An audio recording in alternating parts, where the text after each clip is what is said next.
do us a quick favor, guys. Hit the follow, subscribe button. Share this with someone who would benefit from it. And help us grow, as the more we grow, the better the episodes we'll get. Thanks, guys, for helping us. And let's get into the episode. And he's here. He is here. Cristiano has entered the building. Welcome, wherever you are, to the Old Trafford Theatre.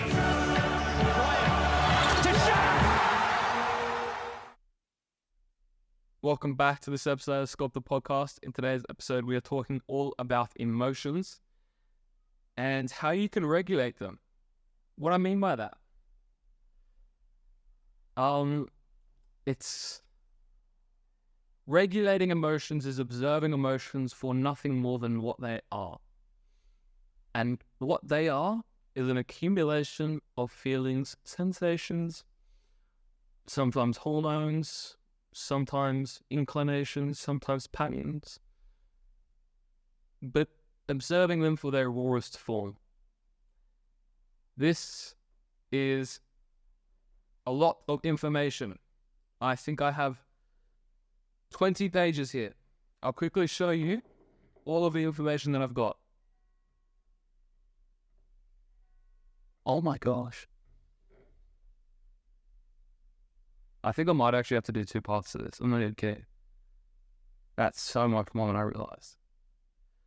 This took me so long to plan as well. Okay. We're just going to get straight into this. The nature of emotions. What are emotions?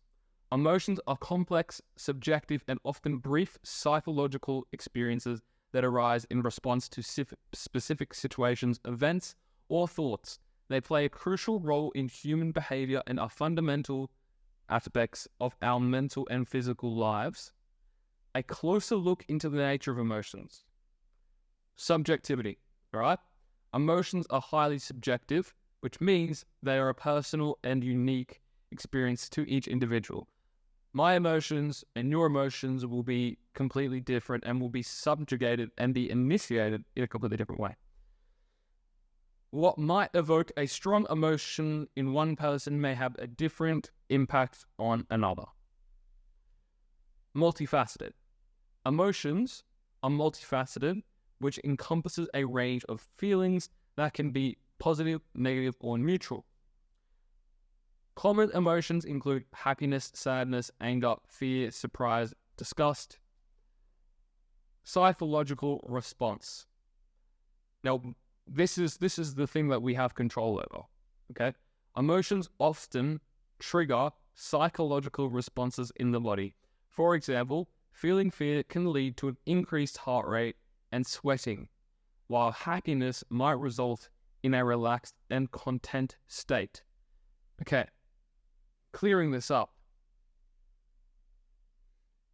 What you immediately attach to a sensation or emotion dictates your action from there. For example, if I'm feeling nervous, my heart rate elevates, my brain goes through, and I have a heightened awareness because I am nervous.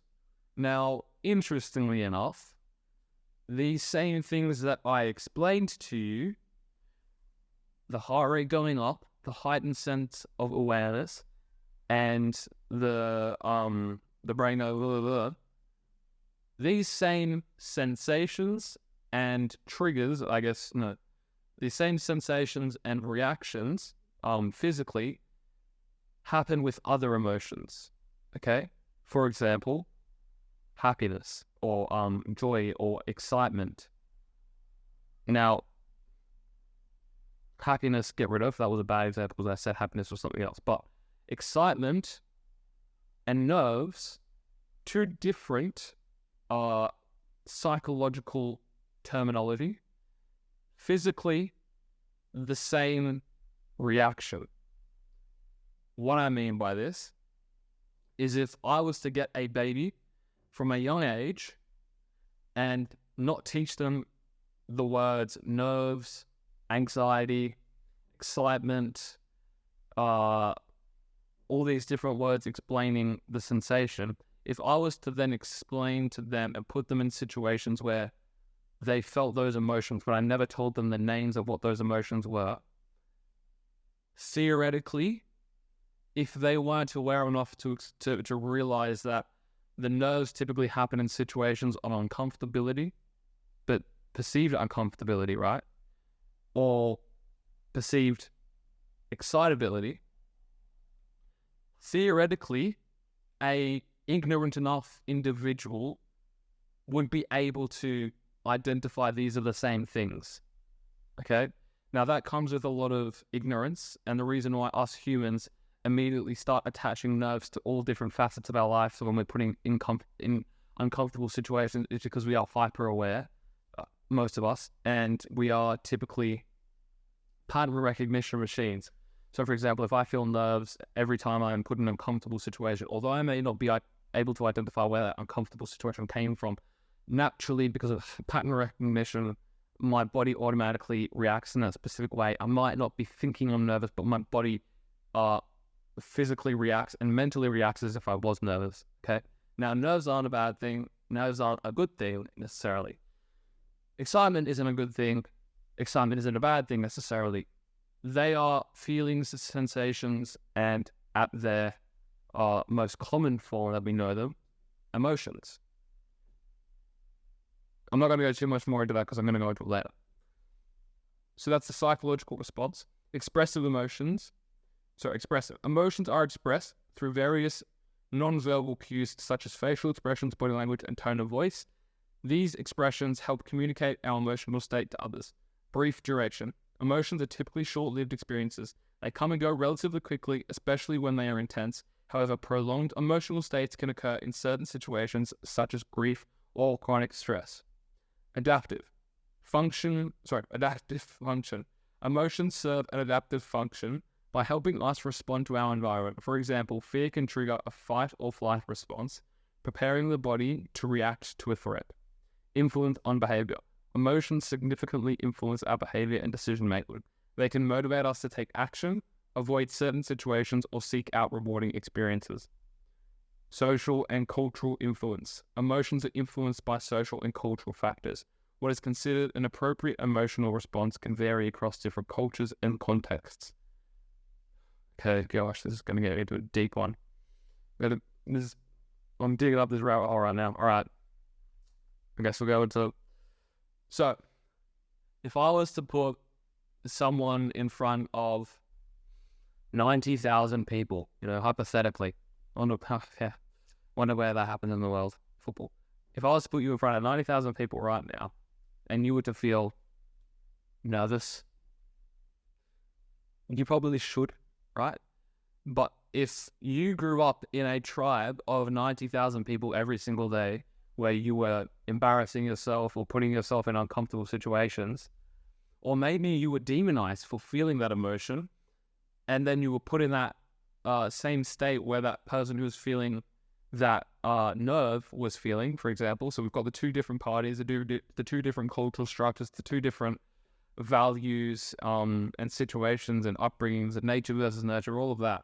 If you were to put those two people and switch their positions, the person who was experienced to it or valued it differently to the person who values it in their own way, and switching them, then the person who was exposed to it or was ignorant enough or culturally centralized to, that's not the best word, they were in that environment or they didn't value it as much, then their emotional state and this guy's emotional state are two completely different things. So our emotions can be dictated through social and cultural influence. Now, this is the whole thing about social proof and what I talk about with passion, right? We're so subjective creatures. We're so, it's so deep, right? It's everything of which has happened up to my life has shaped the person that I am. It's shaped the tone that I speak with. For example, the reason why we have dialects, the reason why we have accents, it's not because the water is different here. It's because of the nature and the nurture that I was brought up in. The reason why I go to England and they have a different tone isn't because, they're in the Northern Hemisphere, it's because that's how they do it there. It's the cultural and social influence, okay? When you go to Saudi Arabia, the reason why they're speaking a different language isn't because they've got sand there.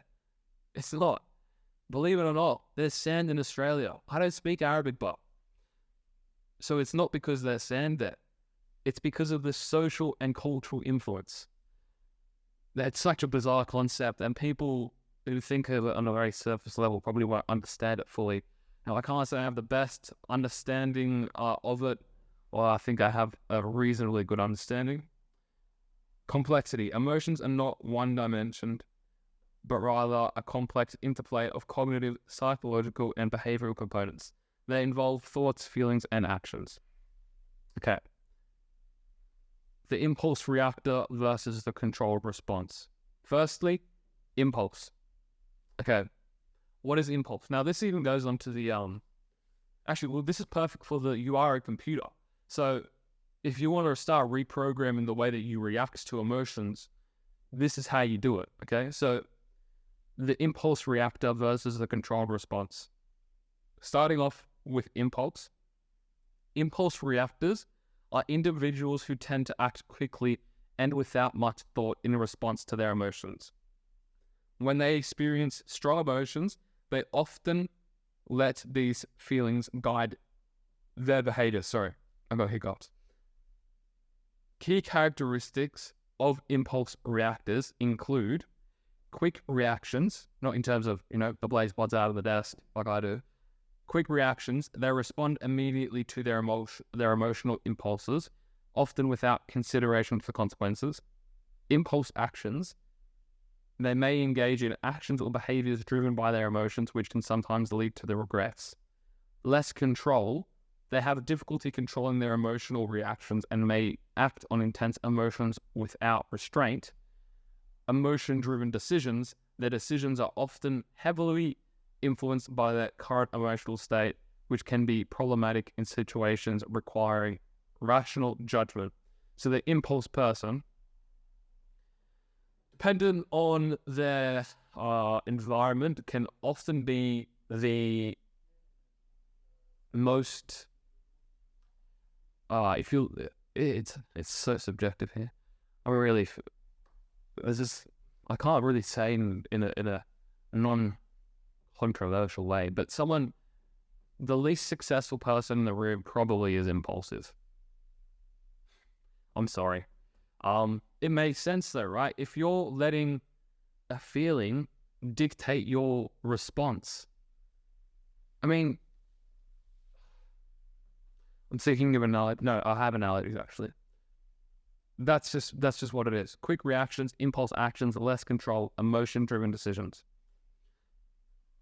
People who are the least successful typically, I'm not even talking about money, I'm just talking about successful in terms of, if you were to think of success in terms of happiness even, they're not going to be the happiest people in the room. Now, I don't judge success as happiness, but if you do, they're not going to be there, right? If you're letting your emotions dictate your actions, then if your sole subjectivity of success is happiness, then those people aren't going to be there either, which I think maybe a common rhetoric for most people would be that happiness is one of the most, money and happiness are typically the most direct indicators of success to people. So if those are the most two, then the impulsive person is never going to be there.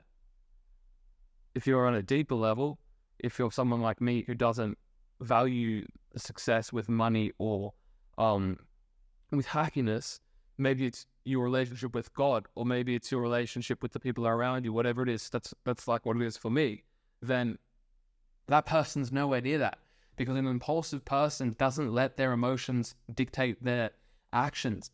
If I think about it in a Christian way, if I was to be angry every single time someone did wrong by me, think about how Jesus was now I don't know if many of you are scholars of the Bible, and I'm far from it, but when I think about when Jesus was healing people, when Jesus was, provoked, when he was put in front of people, for example, there's a story where Jesus was put in front of someone who had just committed adultery. Now, if you know the Old Testament, people who commit adultery would be stoned to death. Now, Jesus in front of this person, off raw emotion, would stone them to death. But what does he do? He doesn't let his emotion dictate his actions. He sees his emotions for being nothing more than emotions, and actually takes a very, very rounded approach to dealing with that person. And you might be thinking, oh, religion, whatever. Hear me out. Jesus is a prime example for not letting emotions dictate an action. Now, there are stories in the Bible where Jesus did have impulsive reactions. There's a story about Jesus in the church when I think it was on the Sabbath, he healed a blind person, I think. And maybe I'm getting two stories mixed up, but the moral of this story, for example, is that Jesus had moments of impulsivity where he let his emotions dictate his actions, and he got angry, right? He got angry at specific things, but to the point, right? We're all humans, and Jesus was a human himself. But what I'm just trying to get with this is that people who are controlled responders, which is this over here. I've got the impulse and uncontrolled for context because you can't say it. But these people who are impulsive, typically that's their downfall. Okay, the controlled responders. Controlled responders, on the other hand, are individuals who manage their emotions with more deliberate and measured approaches. They aim to control their emotional reactions and think before they act. Key characteristics of controlled responders include emotional regulation. They have developed effective strategies for regulating their emotions, even in challenging situations. Thoughtful responses. They take time to consider their best course of action, weighing the pros and cons before making decisions. Self-control. They can resist impulses, actions driven by strong emotions, and maintain composure. Adaptive coping. They use adaptive coping mechanisms to deal with emotional challenges such as deep breathing, mindfulness, or seeking support. Two things. Okay. On the impulsive, something that helped me start to regulate my emotions was realizing that the actions of that I do have consequence, which then led to regret. What regret does is that you start to reverse engineer where that regret comes from, and you start to realize that the actions that led you there were driven by impulse. The actions that led you there were driven by impulse. If you understand that, great. If you don't, you're probably impulsive. Now, the other thing was self-control. Now, I was talking about Jesus, and something that's interesting in the Bible is that one of the main fruits of the Spirit is self-control. So when I was talking about Jesus being a very controlled responder in that term, now I didn't say that directly, but because I hadn't addressed controlled responders yet, but self-control is a very, very key and central part of biblical teaching. And what I just encompassed there with Jesus is that he had brilliant self-control with emotions. And I think that's when we talk about success, happiness, whatever metric you judge success by, I think that the controlled responders have the highest level of success. Okay. Analogies. So I've talked about how my analogies are better when I plan them. We've got the traffic jam analogy. Imagine you're stuck in a frustrating traffic jam during your morning commute. An impulse reactor would do the following. They might honk their horn, they may honk their horn incessantly, change lanes impulsively without signaling, and possibly even engage in road rage. Their emotions drive their actions, resulting in a stressful and potentially dangerous situation. A controlled responder, on the other hand, takes a deep breath, stays patient, and follows the traffic rules. They might use this as a time to listen to an interesting podcast or make a relaxing phone call, turning a negative situation into an opportunity for personal growth or other stress reduction activities. Now, I didn't really like this analogy when I thought of it, so I do have another one here. But what this is saying is that the person who was an impulsive reactor they've put themselves in a worse situation, and they've made a meal out of it.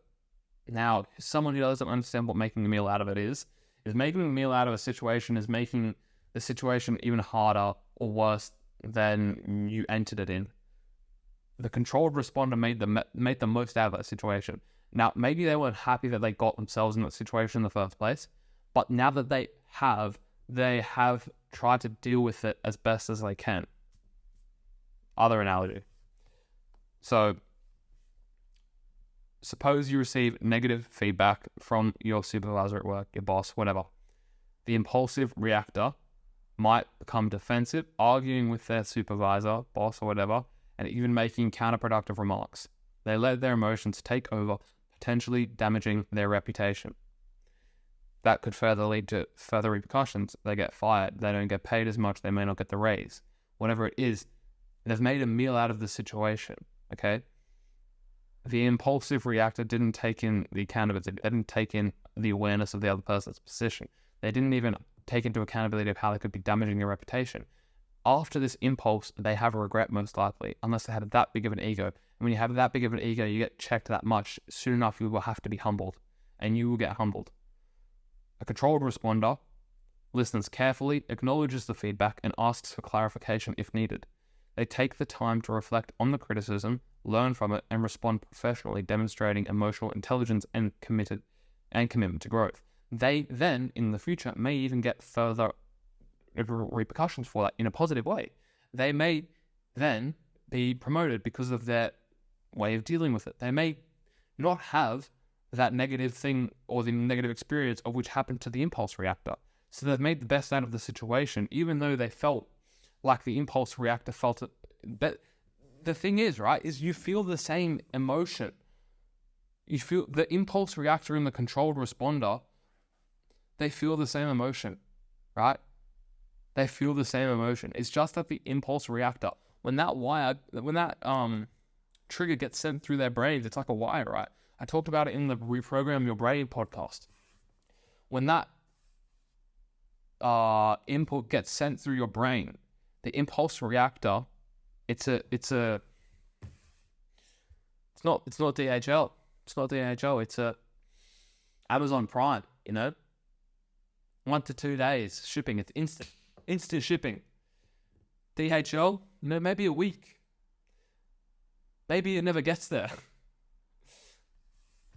The controlled responder regulates it. They understand it, okay? They take into account all things. So, there's the difference. All right. Now, you heard me mention emotional intelligence on the controlled responder's last point.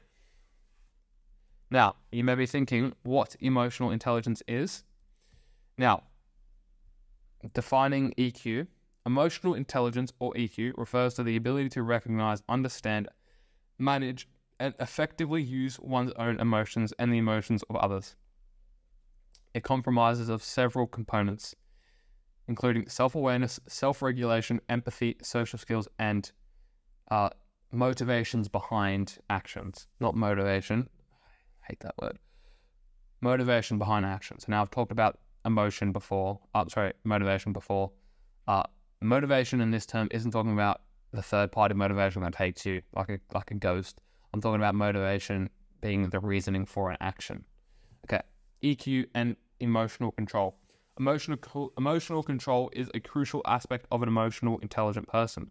It involves the ability to manage one's emotions in a way that aligns with personal and social goals. EQ relates to the emotional control, as individuals with high IQ are better equipped to regulate their emotional responses. They can identify and understand their emotions, making it easy to control their impulsive reactions. The benefits of a person with a high IQ in life would be improved relationships. People with high EQ tend to have healthier and more harmonious relationships due to the empathy and effective communication. Better mental health and strength. Now, I hate the word mental health, but that would be controversial. I hate the word mental health because it's a cliche. I don't disagree with mental health in its principle, just like I don't disagree with motivation in its principle.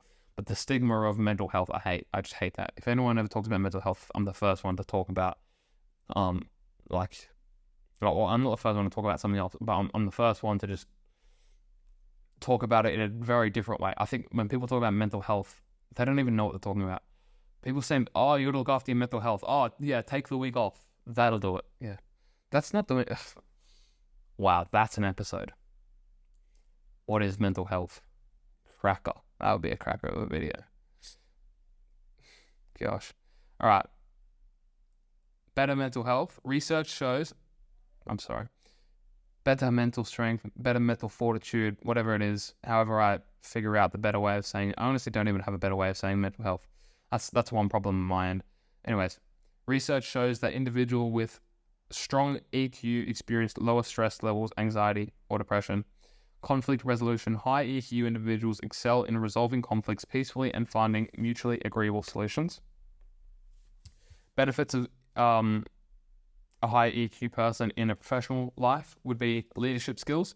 High EQ people often associated with effective leadership roles, and that enables leaders to understand and motivate their teams. Now, if you listen to the last episode of the Relentless series, which was chapter 9, you would have been hearing me talking about leaders and distribution of a leader's role. Now, someone who can admit that someone is doing a better job than them, or maybe they're in a better position to execute their role, would then delegate and diversify their leadership roles into another aspect, and that's what EQ is. So enhanced decision making. EQ helps in making well-informed decisions by considering both emotional and rational aspects. Adaptability. EQ is linked to adaptability and resilience, allowing individuals to cope with change and adversity more effectively. Workplace relationships. Employees with high EQ tend to collaborate better with colleagues, leading to improved teamwork and productivity. And so the professional EQ aspect is essentially just, it's a better experience, and it's because of control, it's because of awareness, it's because of understanding other people's positions. I think that us humans, man, we're difficult to understand, but when you're able to put yourself in other people's shoes, something that I think my dad actually really helped me develop my EQ. Now, I could say I think my EQ is really high. Now, I do think that, but also me saying that completely discredits that. So I'll say my EQ is really, really low. Oh, my EQ is so low. But I think if I did an EQ test, I'd be pretty high. But again, me saying that would be counteractive. So I'm going to say my EQ is really low for the sake of it. Anyways, again, humans are so weird. So I've got some findings for you. Some research on EQ. A study published in the Journal of Applied Psychology found that emotional intelligence is a strong predictor of job performance, especially in roles requiring emotional labor or social skills, so interactions, things like that. Yeah, makes sense. I mean, if you're able to put yourself in someone else's shoes, you're able to understand where they may come from. Oh, what my point was, my dad helped me. He always would talk about, like, kids in Africa.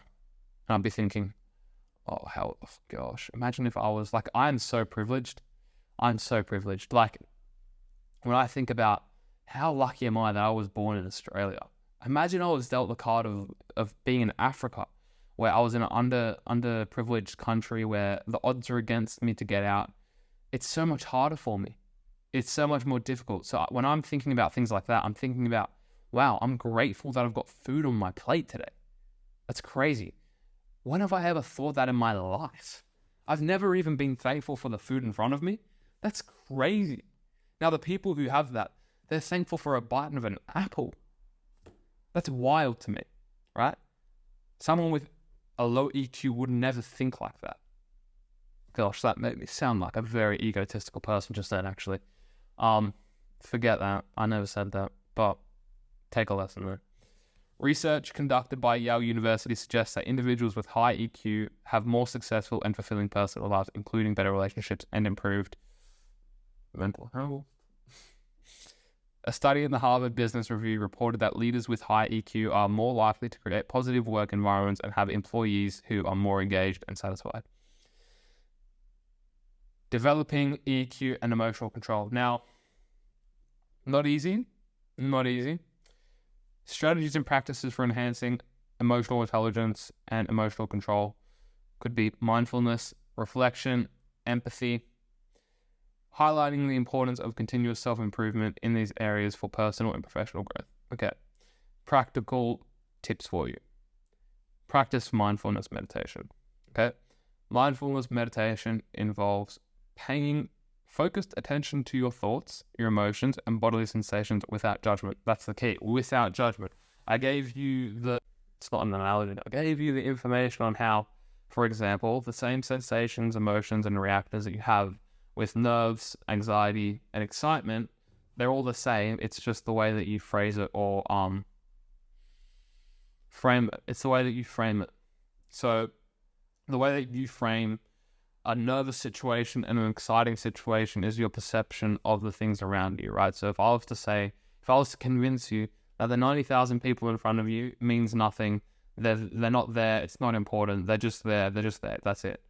At their rawest form, they're just there, and we get you to a point where you're just seeing the people for being people, and there's no strings attached or anything like that. Then you could get to a place where, okay, you don't even get excited, that it's just normal. Now, what I've done is I've helped myself recalibrate my brain so that if I was in that situation, I don't see those people for being anything other than what they are. I'm just seeing that for being what it is. I'm not saying that I'm excited. I'm not saying that I'm nervous. I'm just seeing that for what it is. Oh, brilliantly said, Nick. All right. Actually, that may have been badly said. I don't know. I thought that was well constructed. It's definitely better than previous things. All right. Dedicate a few... That was EQ just there, if you didn't realize. Dedicate a few minutes each day to mindfulness meditation. Start with short sessions and gradually extend the duration. Now, one mindfulness practice that I really like to do is, light, iPad, computer, cracked phone case, book, AirPods, another phone, GoPro. Now,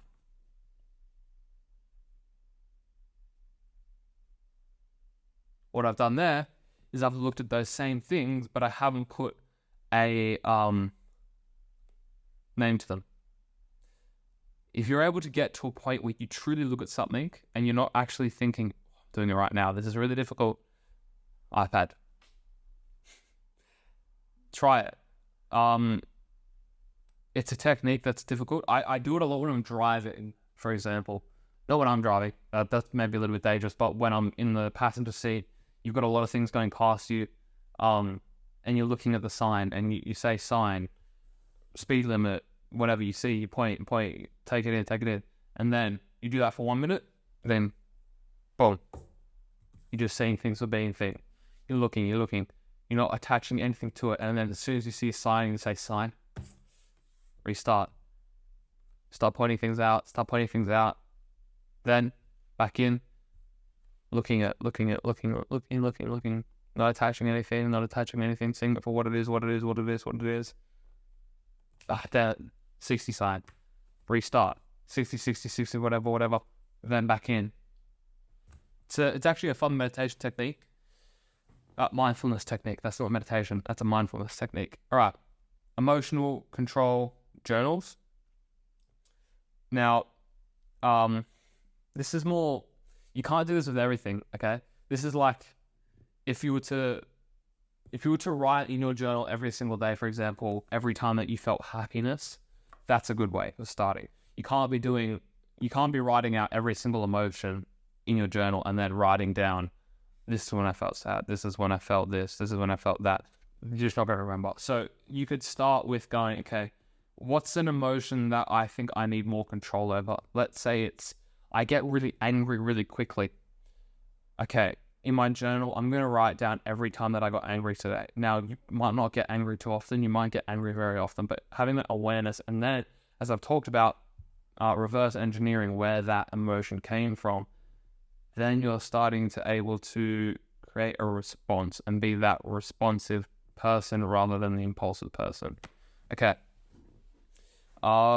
Active listening and empathy building. Engage in conversations with family, friends, or colleagues and focus on truly listening to their thoughts and feelings. Ask open-ended questions to encourage them to express themselves more fully. Try to understand their perspectives and emotions and show empathy by acknowledging their feelings. Now, I think also another one that kind of correlates to that a little bit is what I said about even just the analogy that I gave about talking about with the privilege that I have, for example. Like, I taught myself a lot of self-awareness just through thinking about how much privilege I've got. I'm so privileged. Someone who's privileged may never think about how privileged they are. So if you're privileged or you're unprivileged, put yourself in someone's shoes who's in the opposite. Think about how they would be reacting. Now this may be so irrelevant to your main goal, but this is important. You have to be thinking about this. And I think this is such a crucial skill. Like, think about it in this way.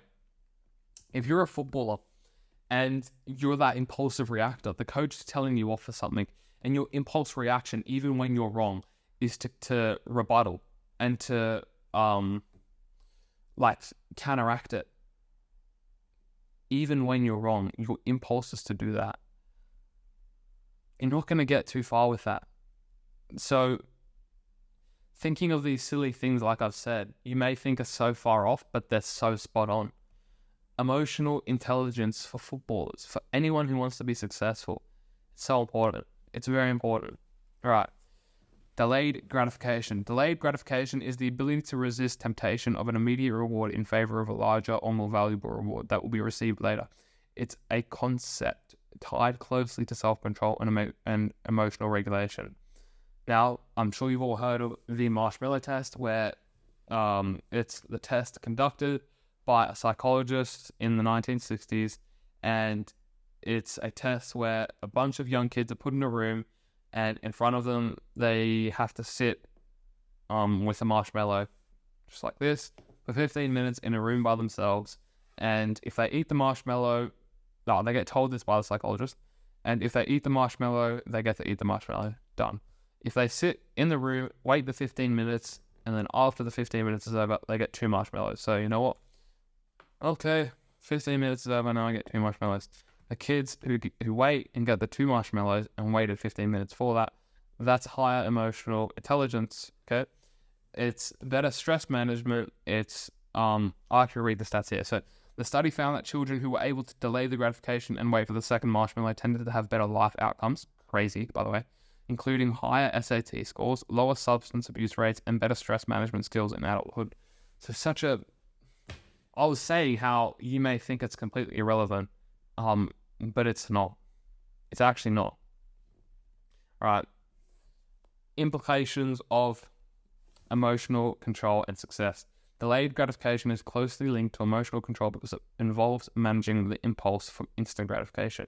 Individuals who can delay gratification are often better at regulating their emotions, especially when faced with frustration or impatience.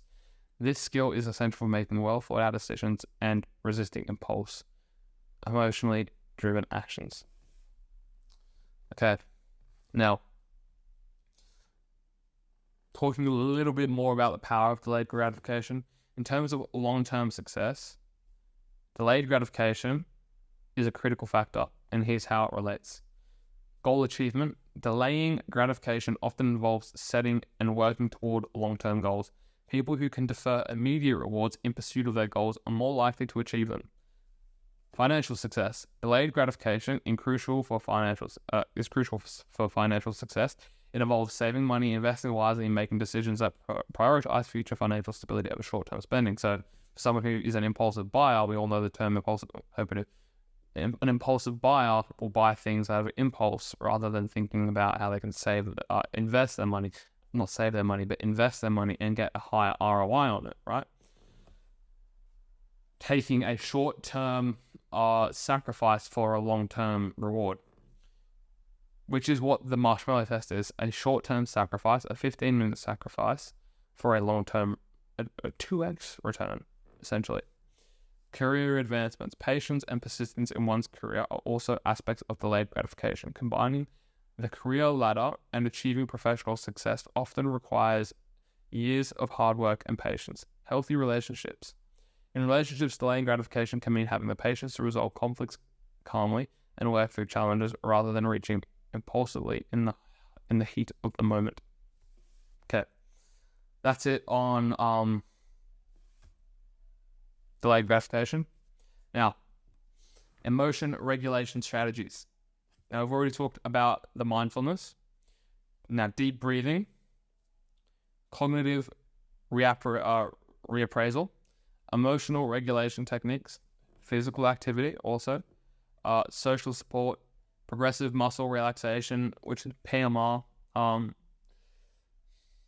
I don't know if anyone knows about PMR. I've done it a few times, but it's like a body scan, but it's like you're tensing up your muscles. Like, for example, you do a body scan of tensing up your muscles and relaxing your muscles. It's quite an intensive little routine.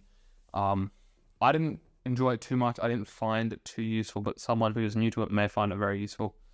If you're interested in that, I would suggest searching up PMR or like a mindfulness PMR routine. And I think, there should be quite a bit of it.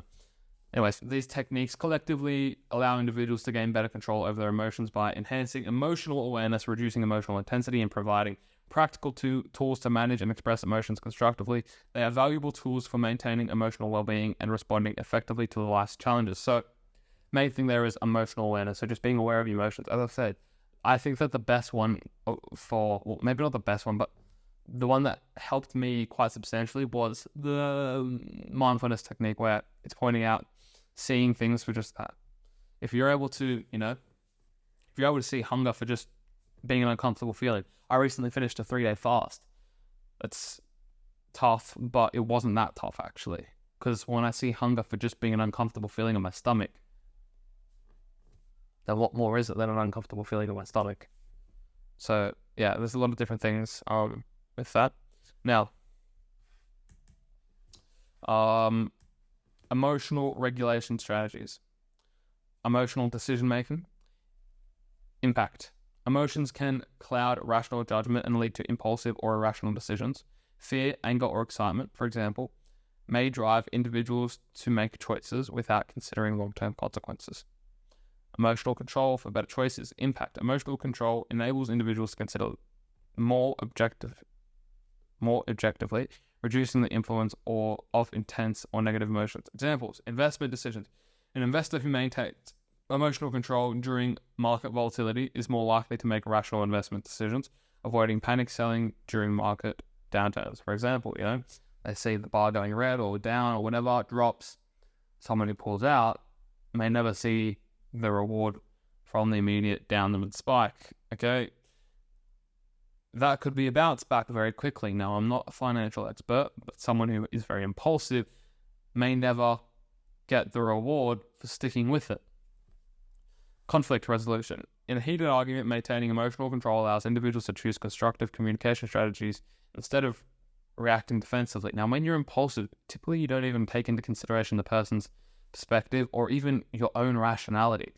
If you're impulsive, a lot of the time that comes out of, let's say, ignorance, ego, attitude, all these different things, without taking in the full context of the situation. If I'm telling you that you should clean your dishes up after you eat, but I don't even do that myself, but because I have so much ego and I'm not willing to accept that I do that thing myself, I'm a hypocrite, but through impulse I say it anyway, even though I'm hypocritical. Okay. Impact of emotion-driven decisions. So a study.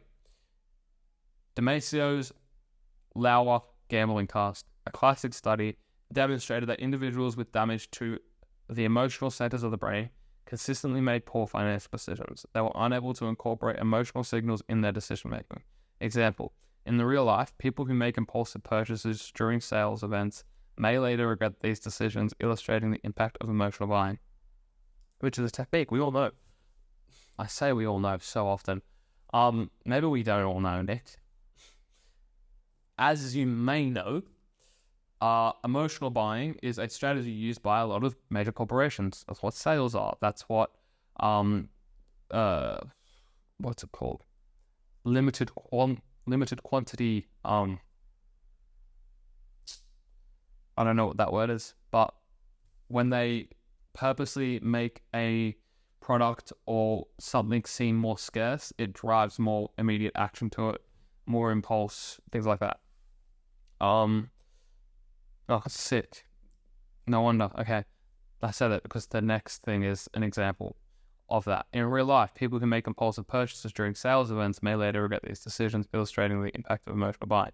Now, emotions and risk perception. Impact. Emotions can skew the risk perception. For instance, individuals in a state of fear may overestimate risks, leading to avoidance behaviors. Example, in the context of finance, fear-driven decisions during a recession can lead to the example of premature withdrawal of investments resulting in substantial financial losses. I keep on doing financial ones, but I'm not even the best with finance. But, right. Emotion regulation strategies. Positive emotions and decision making. Impact. Positive emotions such as joy or gratitude can enhance creativity and problem-solving abilities. Example, a person in positive emotional state may be more inclined to explore innovative solutions to a work-related challenge. Someone who is not an impulse person, who thinks with rationale, thinks in perspective in all these different ways, they will get the best solution, or they can at least try to get the best solution. Someone who's impulsive, there's just so much ego, ignorance, all these different things, and that's just blocking them from getting to where the best result is. Laziness even. Now, EQ. High emotional intelligence allows individuals to recognize and manage their emotions effectively, leading to improved decision making. A study published in the Journal of Applied Psychology, one of my favorites, found that managers with higher EQs were better at making effective decisions in complex and emotionally charged situations. Okay, let's think about it. So if you're at Mackey's and you're working with your boss and your boss is telling you off, if your boss is very calm, relaxed, and cool, do you think you're going to get a solution? Most likely. If your boss is very abrupt, angry, and impulsive, do you think you're going to get a solution, or do you think someone's going to walk out of that situation with a bad result? Well, I think it's pretty obvious. Okay. Now, this is where I might get in trouble. Emotions make you weak. Now, the reason why I say it may get me in trouble is because a lot of people talk about mental health and how men hide their emotions and how you shouldn't hide your emotions and all of these different things. Now, I'm not saying that. I'm not saying that you should be emotionless. We should all be we should all have emotions. We should all know what our emotions are. It's not being emotionless. It's using emotion less. That looks so good. Using emotion less. Okay. Now, this hit me when I was reading Samuel 2, I think it is. Bible chapter, if you don't know, in the Old Testament. So, the story of King Solomon's judgment. Now, if you know much about King Solomon, not the best bloke, relative of King David in Israel. Crazy stories there. Anyways, in the biblical tale, no, it's not a tale. In the biblical story, King Solomon and two women claimed to... In the story with King Solomon, there were two women who claimed to be the mother of a baby. King Solomon suggested cutting the baby in half to resolve the dispute.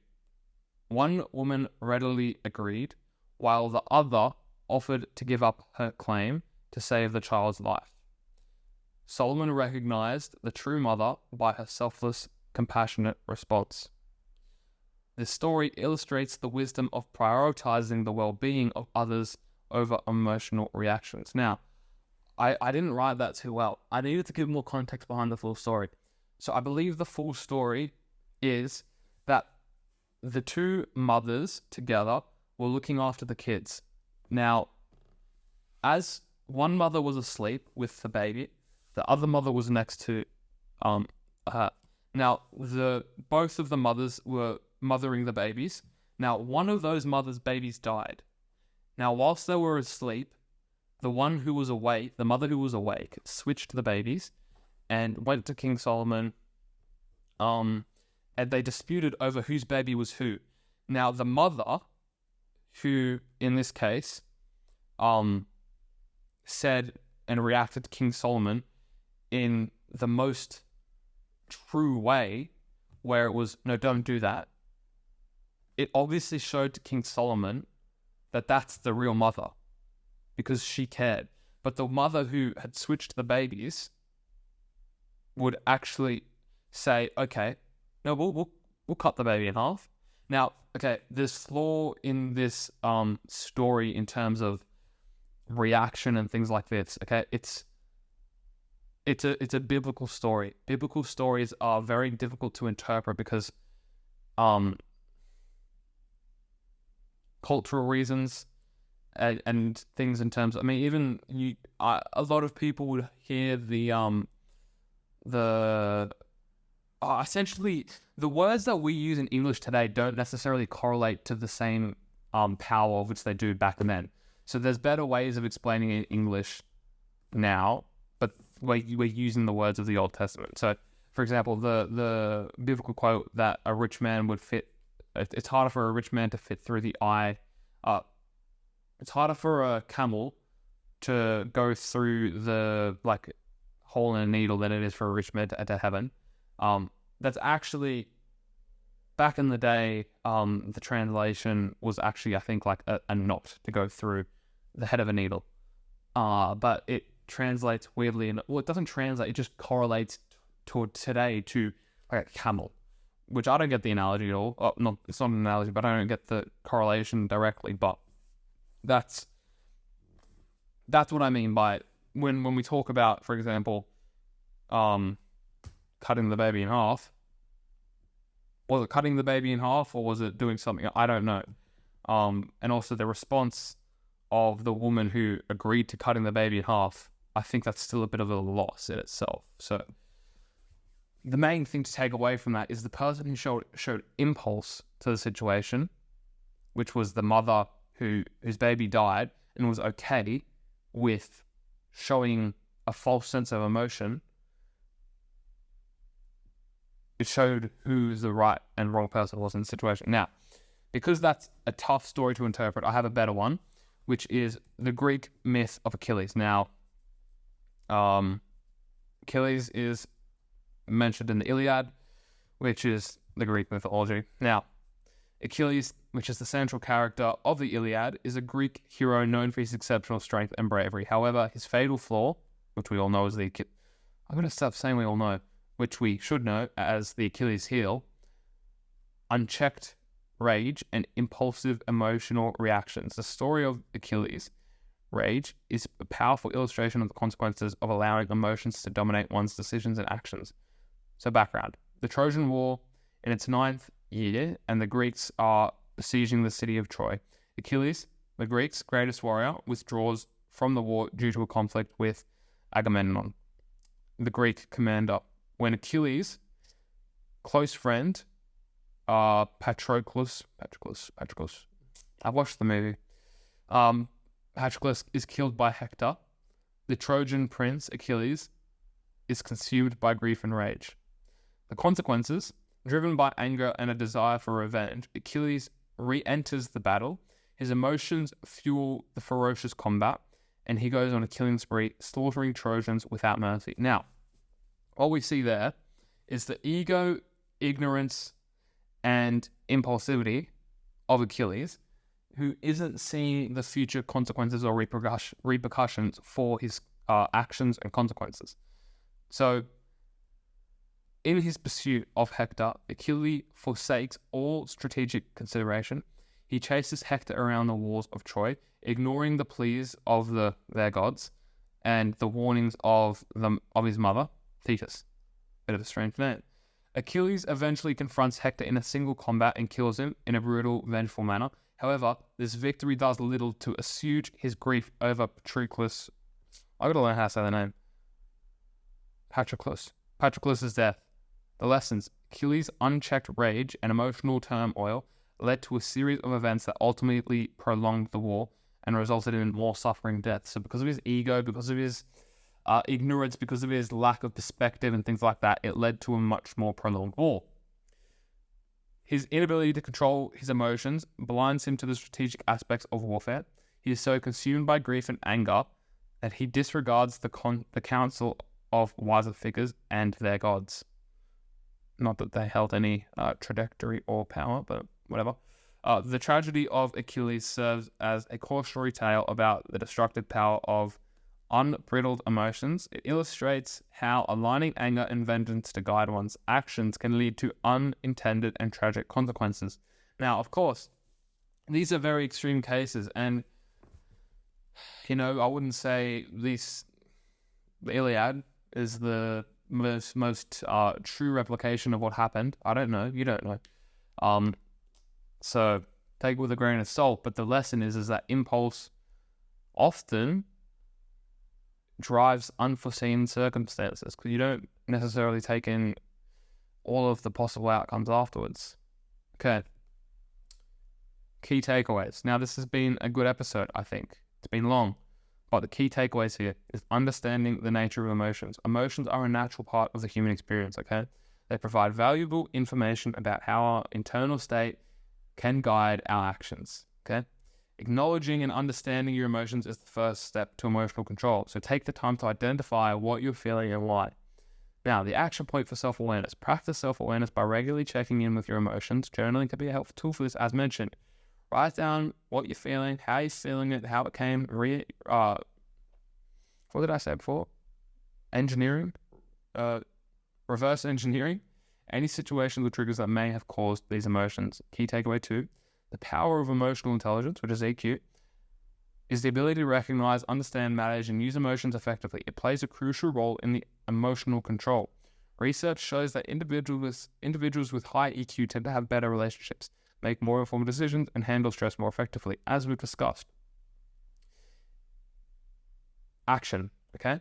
Work on enhancing your EQ by practicing empathy, active listening, effective communication. Maybe consider reading books or taking courses on emotional intelligence to deepen your understanding. Another takeaway, emotion driven versus rational decisions. Emotional control doesn't mean suppressing emotions. It means making conscious choices about how to respond to them. That should get me out of a lot of trouble for the controversial things that I've possibly said. I'll say it again. Emotional control doesn't mean suppressing emotions. It means making conscious choices about how to respond to them. Research and real-world examples demonstrate that decisions made in the heat of strong emotions can often lead to regrettable outcomes. The last action point. Practice emotional regulation. Develop strategies for emotional regulation such as mindfulness, deep breathing, cognitive reappraisal,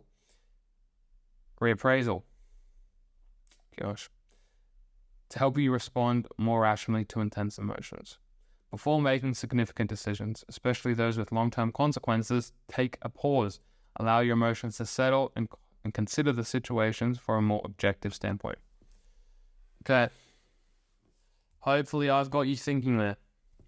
EQ is a very, very difficult thing to start to become aware of, because you have to have a high degree of humility there, because for example, Achilles, he had no humility there because he just didn't want to even consider being humble. Or it's not even necessarily humility in that, actually. It's considering the repercussions. Sorry. That was Siri. Should be. It's considering the repercussions for your actions, and not just for others, although that's important. It's also the repercussions on yourself, right? That's where I started to feel a lot of awareness, when I started to regret the actions that I took, and I reverse engineered where that came from. I was able to see its impulse. Okay, how do I not have these impulsive moments? I have more emotional control, regulation. Now, I didn't use those words at the time. I didn't necessarily know what that was, but I was able to start getting creative and stop feeling regret. Anyways, guys, I hope that you've learned something or taken away something good here.